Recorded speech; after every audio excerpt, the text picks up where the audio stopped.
Excel Videos presents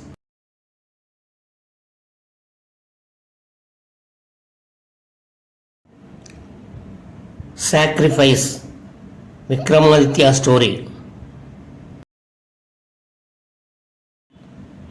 Please subscribe, share, like and comment. King Vikramaditya once again reached the peepal tree. Confined in a corpse, Betal was hanging there in an inverted position as usual.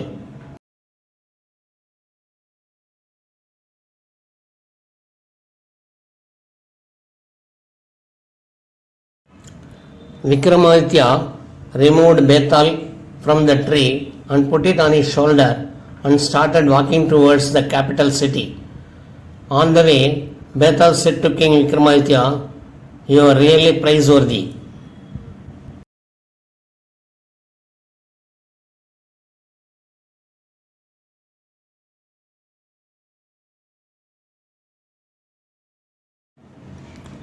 You have a lot of courage and stamina. Listen to what I tell you now and answer my questions at the end. If you fail to do so, I will smash your head into pieces."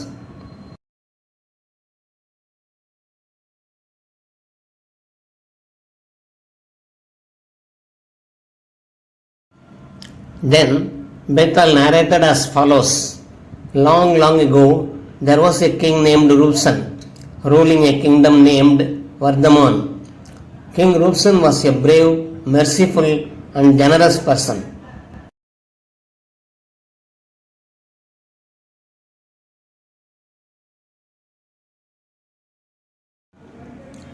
His own subjects and those of the neighboring kingdom were very happy in his rule. One day, a man from a neighboring kingdom came to see the king Rupsan. He said he was king's distant cousin.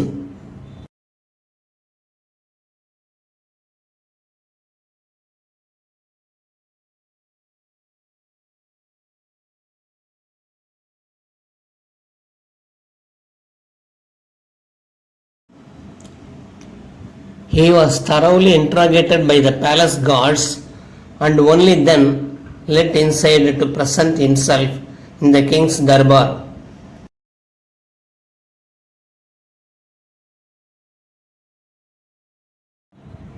The man entered the royal court where King Rupsan was sitting and said, "Your Majesty, long live the king.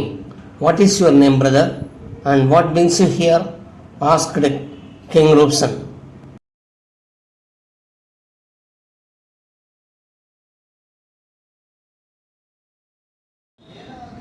"My name is Veerbal," replied the man. "I have come in search of a job. I am a wonderful man, which you will find out later."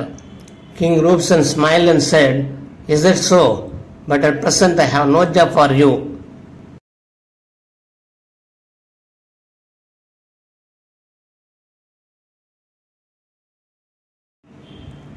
"How can this be possible?" said the visitor in a surprised tone. "Yours is a mighty kingdom. Besides, I am a hard-working man, and I can prove it one day, if I am given a chance."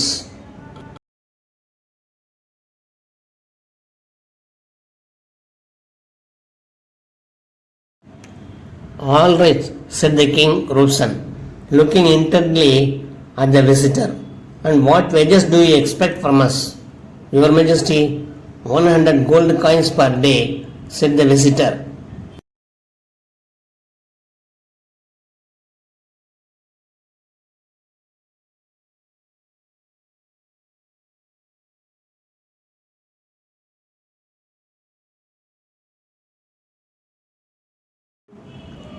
"But it is too much," said Rupsan. "I cannot pay so much. Look for the job somewhere else."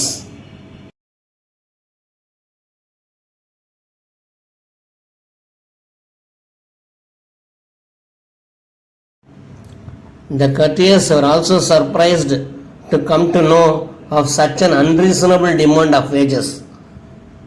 "How many members are there in your family?" asked King Rupsan.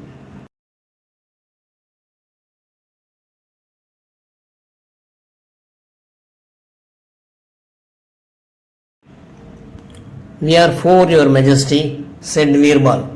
Besides me, there are my wife, my son, and my daughter.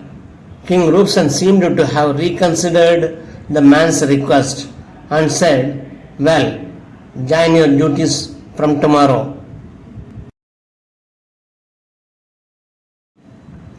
You will be my personal security guard. Collect your remuneration of 100 gold coins at every end of the day after you have finished your duty. But remember, for you end of the day would mean the break of dawn, as you will be performing night duties.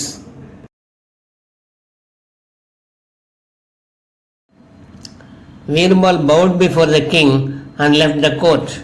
The next day, when Virbal reported for duty, he was posted outside king's bedroom to keep a watch around during the night. Now every morning, Virbal used to return home with 100 gold coins in his pocket.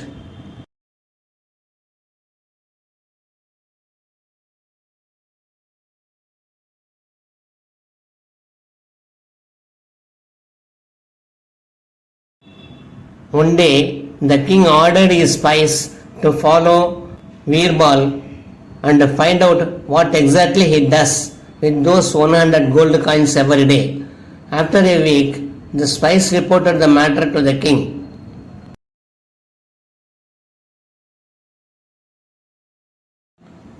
Your Majesty, this man Virbal, out of every 100 gold coins that he draws from the royal treasury as his wages daily, gives 25 gold coins to the poor people.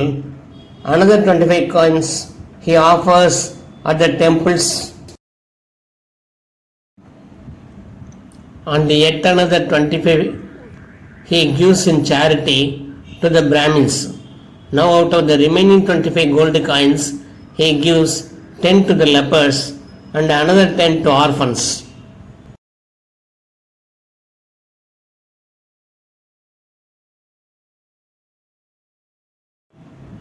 Virbal keeps just 5 coins for himself and his family members.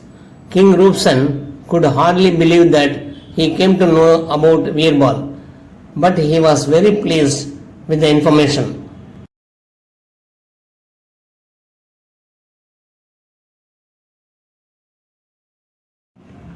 One midnight, King Rupsan had a woman wailing outside his palace.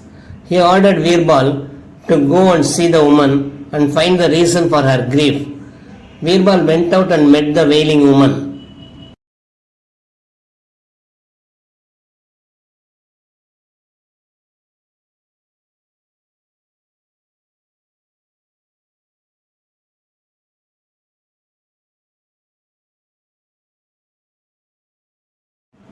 She was standing near a crematory. Virbal asked her, "Who are you and what is the reason of your grief?" "I am Lakshmi. I have been dislodged from my place by Satan. Now he is set to destroy our king." "This makes me much distressed, and this is the reason why I am wailing and crying." Virbal was shocked to know this. He asked the lady, "Is there any way the king could be saved from this disaster?"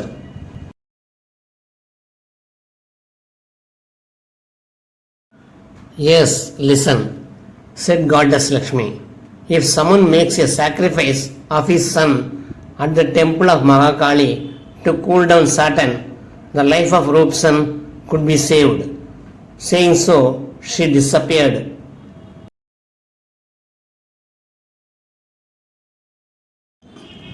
Now, Virbal, highly distressed himself to know all about Rupsan's fate, rushed straight home.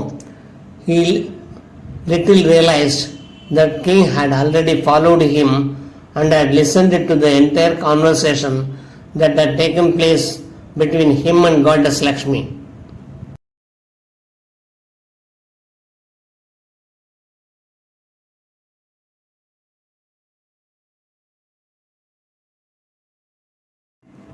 Virbal was still not aware that the king was watching him.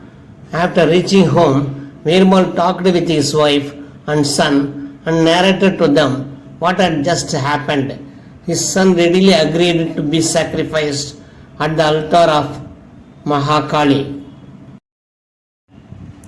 So, Virbal's family proceeded towards the temple of Mahakali to make the sacrifice for the sake of their king's safety.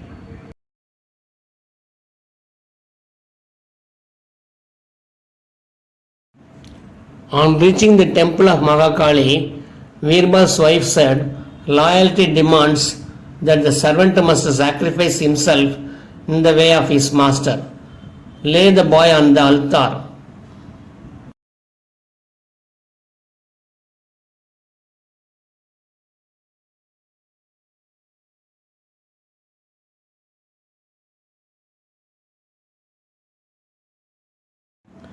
Virbal's son readily offered himself for the purpose and was beheaded by Virbal himself. Virbal's daughter could not bear the loss of her brother and she also sacrificed herself at the same time.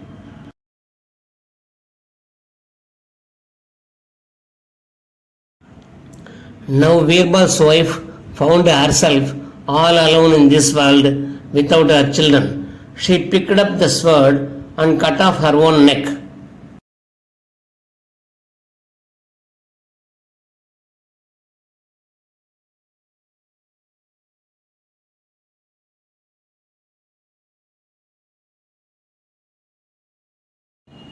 Oh, my whole family has sacrificed before Mahakali. Now what will I do in this world living all alone? Muttered Virbal and ended his life too with the same blood-stained sword.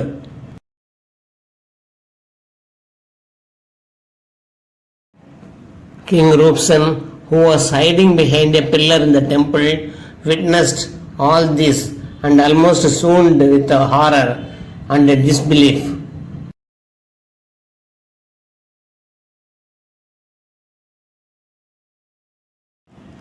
But soon he regained his posture and out of a feeling of deep remorse beheaded himself too then and there.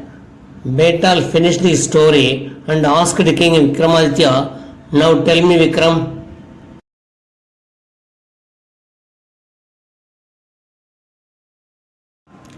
whose sacrifice was supreme? Virbal's sons, his daughters, his wives, or his own? Or was it the sacrifice of King Rupsen? If you knowingly avoid giving me a correct answer to my question,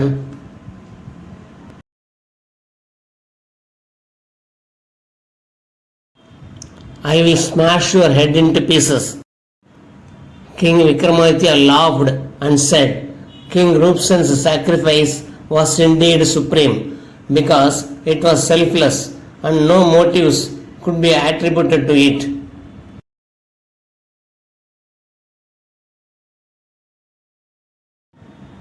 Whereas Virbal and his family members sacrificed their lives for some purpose or out of sheer dejection. But there was no such need for Rupsen to die for his servant and his family. However, he finally sacrificed himself.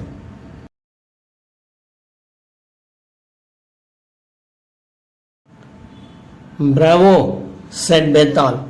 "You are really a wise king. But as you have not maintained silence despite my earlier warnings, I am leaving you now." Saying so, Betal flew away from the shoulder of King Vikramaditya.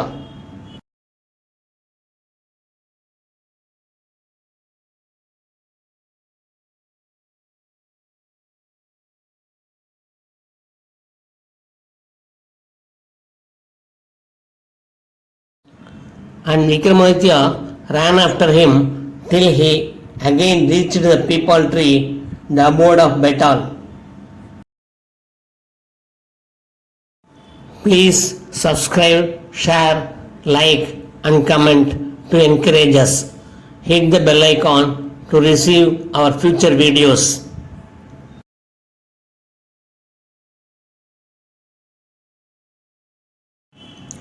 Thanks for watching.